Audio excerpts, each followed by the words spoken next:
வணக்கம். நான் கால்நடை மருத்துவர் டாக்டர் சிரஞ்சீவி குமார், பரிஜீனியஸ் பெட் ஹாஸ்பிட்டல் பிரைவேட் லிமிடெடோட மேனேஜிங் டைரக்டர். ஸோ ஃபஸ்ட்டு விஷயம் வந்து பார்த்தீங்கன்னா டாக் பைட். டாக் பைட் பண்ணால் நம்ம என்ன செய்யணும் அப்படிங்கிறது கண்டிப்பாக முதல் விஷயம், எந்த ஒரு டாக் பைட்டையும் நம்ம அலட்சியமாக எடுத்துக்கூடாது. அது வீட்டு நாயாக இருக்கலாம், நமக்கு தெரிஞ்ச வெளியில் இருக்க டாகாக இருக்கலாம், தெரியாத டாகாக இருக்கலாம். 3 கேட்டகரி இருக்குது. இப்போ வீட்டு டாக், தெரிஞ்ச டாக்னால் நமக்கு அதோட ஹிஸ்ட்ரி கொஞ்சம் தெரியும். இது நார்மலாக இருக்கா, இல்லை பிளேஃபுல் பைட்டா, இல்லை ஒரு அக்ரெசிவ் பைட்டாங்கிற ஒரு ஐடியா தெரியும். வெளியில் இருக்க டாக் எல்லா நாளும் ஒரே மாதிரி இருக்கும்னு நம்ம சொல்ல முடியாது. நீங்கள் டெய்லி பார்த்துட்டு இருப்பீங்க, ஆனால் அதை ஒரு ரேபிஸ் டாகோ இல்லை வேற ஒரு அனிமலோ அட்டாக் பண்ணிக்கும்போது அதுக்கு ரேபிஸ் டெவலப் ஆகிருக்கலாம் பை த டைம். அது நமக்கு தெரியாமல் கூட இருந்துக்கலாம். ஸோ அதை நம்ம கடிக்கும் பொழுது அதை வந்து நம்ம அந்த பைட்டை நம்ம தெரிஞ்ச டாக் தானே கடிச்சிருக்கு, அந்த மாதிரி நம்ம அதை ஒரு அசால்ட்டாக எடுத்துக்கூடாது. 3வது விஷயம், உங்கள் ஏரியாலே தெரியாத ஒரு டாக். அந்த டாக் வந்து பார்த்தீங்கன்னா புதுசாக வந்திருக்கும். உங்கள் ஏரியாவில் இருக்க மற்ற நாய்களை கடிக்கும், மற்ற மிருகங்களை, ஆடு மாடு கடிக்கும், மனுஷனை கடிக்கும், யார் வந்தாலும் கடிக்கும். அதுதான் ரெட் அலர்ட் மாதிரி ஒரு சீரியஸ் பாயிண்ட். அந்த மாதிரி இருக்க டாக்ஸை நம்ம இமீடியட்டாக நம்ம அந்த ஹிஸ்ட்ரியை எப்போவுமே நாய்க்கடின்னு ஒன்று வந்தால் இந்த 3 விஷயத்தையும் செக் பண்ணிக்கணும்.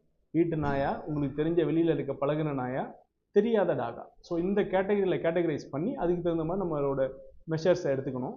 இப்போ 2 விதமான ட்ரீட்மெண்ட் ஹியூமன்ஸ்லேயும் வச்சுருப்பாங்க. ஒன்று வந்து பார்த்தீங்கன்னா இந்த மாதிரி தெரியாத டாக் மற்ற டாக்ஸை கடிச்சதுக்கு பேர் ஃபஸ்ட்டு ஷாட், கடிச்ச இடத்த சுற்றி இம்யூனோகுளோபின் சொல்லுவாங்க, அதை பிளாக் பண்ணுவாங்க. கடிச்ச இடத்த சுற்றி தடுப்பூசி போடுவாங்க. நம்மளோட அரசு மருத்துவமனை எல்லா மருத்துவமனையிலையும் செய்கிறாங்க. தலைமை மருத்துவமனையில் எந்நேரமும் 24 மணி நேரம் கேஷுவாலிட்டியில் காட்டலாம். நீங்கள் என்ன இப்போ டாக் கடிச்சிருச்சு, இப்போ போன ஹாஸ்பிட்டல் இருக்காது, மறுநாள் காலையில் தான் போய் வேக்சின் போட்டுக்கணும்னு கிடையாது.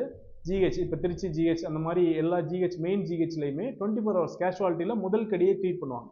இப்போ என்ன டாக் கடிச்சுன்னா அடுத்த அரை மணி நேரத்தில் நான் ஹாஸ்பிட்டல் போகிறேன்னா எனக்கு தேவையான இம்யூனோகுளோபுலின்ஸோ ஃபஸ்ட்டு கொடுத்துருவாங்க. ஃபாலோடு பை அவங்க ஒரு வேக்சின் ஷெடியூல் வச்சுருப்பாங்க. 1, 4, 7, 14 இல்லைனா 1, 4, 7, 28 அந்த மாதிரி ஒரு பேட்டர்ன் வச்சுருப்பாங்க.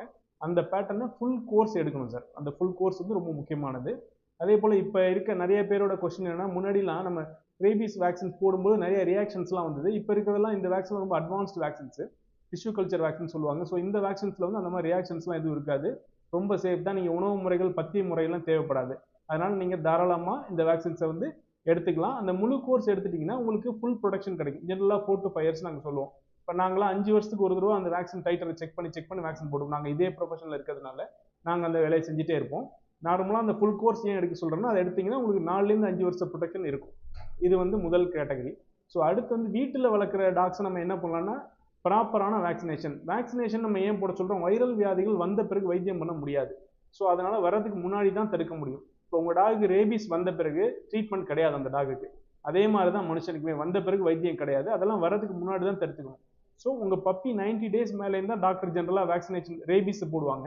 90 டேஸ்க்கு முன்னாடி வேறு தடுப்பூசிகள் இருக்குது, அந்த தடுப்பூசிகளை உங்களுக்கு கொடுத்துருவாங்க. பட் போஸ்ட் 90 டேஸ் இந்த ரேபீஸ் வேக்சின்ஸை ஸ்டார்ட் பண்ணுவாங்க. ஸோ அந்த கோர்சஸ் ஒரு ஷெடியூல் வச்சுருப்பாங்க. அந்த ஷெடியூலில் கரெக்டாக கிளியராக ஃபாலோ பண்ணிக்கோங்க. ரேபீஸ் ஜென்ரலாக முதல் வருஷத்தில் 2 தடவை போடுற மாதிரி இருக்கும். அதுக்கப்புறம் எவ்ரி இயர் ஃபாலோ ஒரு டோஸ் கொடுப்பாங்க. போஸ்ட் பைட், தெரியாத டாக்ஸ் உங்கள் டாக்ஸை கடிச்சிருச்சுனாலும் அதே ஷெடியூல் தான். போன வாரம் தான் சரி என் டாக் ரேபீஸ் வேக்சின் போட்டிருக்கேன்னாலும் இந்த வாரம் தெரியாத டாக், அன்னோன் டாக் பைட் இருக்குங்கிற பட்சத்தில் நீங்களும் அந்த 1, 4, 7, 11 அந்த கோர்ஸை ஃபாலோ பண்ணணும்.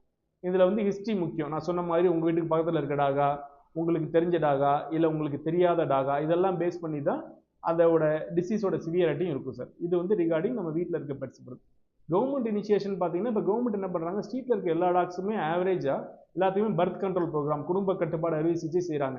அந்த அறுவை சிகிச்சையிலேருந்து அறுவை சிகிச்சை மட்டும் பண்ணப்படலை, அது எல்லாத்துக்கும் ஒரு டோஸ் ஆஃப் ரேபீஸ் வேக்சினும் கொடுக்கப்படுது. ஸோ அப்படி தான் வந்து கவர்மெண்ட் அந்த இனிஷியேட் பண்ணுறாங்க. இதுக்கான காரணம் 2. ஒன்று, நம்ம வெளியே இருக்கிற நாய்க்கெல்லாம் தடுப்பூசி போடுறது மூலமாக வெறிநாயை குறைக்கிறோம்.